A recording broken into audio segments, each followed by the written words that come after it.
നമ്മളിപ്പോൾ ഉള്ളത് Ernakulam വൈപ്പിനിലെ Karthedam cent George ഇടവക പള്ളിയിലാണ് കേട്ടോ. അപ്പോൾ ഇവിടെ പള്ളിമുറ്റത്ത് ഒരുപാട് അലങ്കാരപ്പണികൾ ചെയ്തിട്ടുണ്ട്. അത് തോരണങ്ങളും സംഭവങ്ങളും കൊണ്ടല്ല, വാഴക്കൊല, തേങ്ങ, കരിക്ക്, ചക്ക, അങ്ങനെ ഒരുപാട് സാധനങ്ങൾ കൊണ്ടാണ് ഇവിടെ അലങ്കാരപ്പണികൾ ചെയ്തിരിക്കുന്നത്.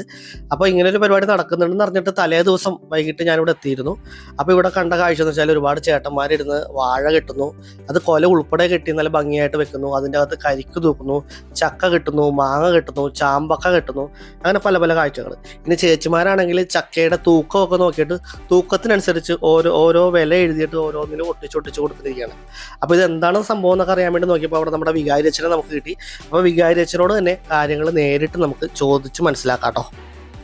എല്ലാവരും വീഡിയോ സ്കിപ്പ് ചെയ്യാതെ മുഴുവനായിട്ടൊന്ന് കാണണേ. ക്രിസ്തുവിൽ പ്രിയമുള്ളവരെ, കർത്തേടം സെയിൻറ്റ് ജോർജ് ഇടവകാംഗങ്ങൾ ഒത്തൊരുമയോടുകൂടി ദിവ്യകാരുണ്യ തിരുനാളിന് വേണ്ടിയുള്ള ആഘോഷങ്ങളുടെ ഒരുക്കത്തിലാണ്. ക്രൈസ്തവ വിശ്വാസത്തിൻ്റെ അടിസ്ഥാനം പരിശുദ്ധ ദിവ്യകാരുണ്യമാണ്.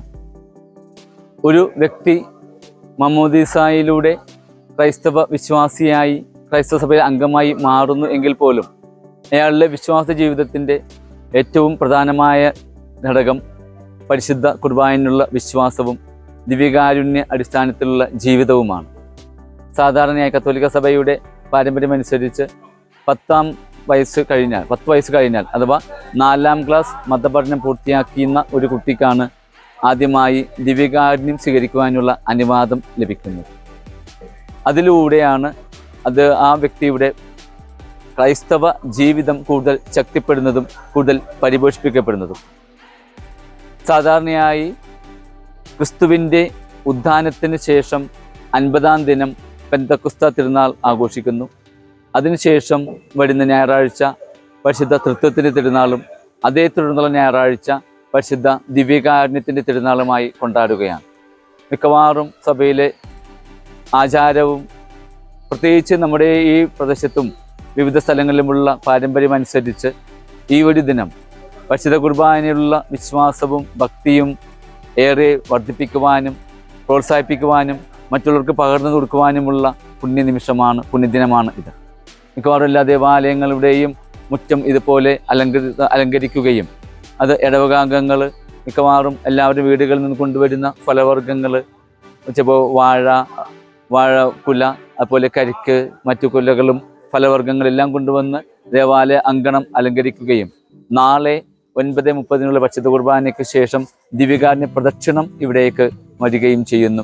ദിവ്യകാരുണ്യ ആശീർവാദത്തോടു കൂടിയാണ് നാളത്തെ പ്രധാനപ്പെട്ട കർമ്മങ്ങൾ അവസാനിക്കുന്നത്. തുടർന്ന് വിശ്വാസികൾ കൊണ്ടുവന്നിട്ടുള്ള ഈ സാധനങ്ങൾ അവർ തന്നെ പങ്കുവെച്ചെടുക്കുകയാണ് ചെയ്യുന്നത് ചെറിയ തുകയിലൂടെ. അതിനേക്കാൾ ഉപരിയായി വലിയൊരു കൂട്ടായ്മ ഇവിടെ സംജാതമാകുന്നു എന്നുള്ളതാണ്. പരിശുദ്ധ കുർബാനയിലുള്ള വിശ്വാസം കൂടുതൽ ആഴപ്പെടുത്താൻ ഇങ്ങനെയുള്ള ആഘോഷങ്ങളും അതിനേക്കാൾ ഉപരിയായിട്ടുള്ള ഈ ഒരു അനുഷ്ഠാനവും കാരണമായി മാറുന്നു എന്നുള്ളതാണ്. ദിവ്യകാരുണ്യനാഥനോടുള്ള ഭക്തിയിലും വിശ്വാസത്തിലും കുഞ്ഞുമക്കളും എല്ലാ ക്രൈസ്തവ സഭാ വിഭാഗങ്ങളും വളരുവാൻ ഇങ്ങനെയുള്ള തിരുനാളുകളും ആഘോഷങ്ങളും കാരണമാകട്ടെ. ദിവ്യകാരുണ്യ തിരുനാളിൻ്റെ എല്ലാവിധ നന്മകളും ആശംസകളും ഏറ്റവും സ്നേഹത്തോടെ എല്ലാവർക്കും നേരുന്നു. പരിശുദ്ധ കുർബാനയുടെ തിരുനാൾ ആഘോഷിക്കുന്ന ഈ വേളയിൽ ഇത്തരം വീട്ടിലുണ്ടാകുന്ന ഫലമൂലാദികൾ കൊണ്ട് പള്ളിമുറ്റം അലങ്കരിക്കുന്ന ഒരു കാഴ്ച ആദ്യമായിട്ടാണ് ഞാൻ കാണുന്നത്. അന്വേഷിച്ചപ്പോൾ അറിയാൻ കഴിഞ്ഞത് വർഷങ്ങളായിട്ട് ഈ ചടങ്ങുകൾ പള്ളികളിൽ നടത്തപ്പെട്ടു വരുന്നു എന്നുള്ളതാണ്. അപ്പം നിങ്ങളുടെ അറിവിൽ ഇത്തരം ചടങ്ങുകൾ നടത്തപ്പെടുന്ന പള്ളികൾ നിങ്ങളുടെ അറിവിലുണ്ടെങ്കിൽ കമൻ്റായിട്ടൊന്ന് രേഖപ്പെടുത്തുക.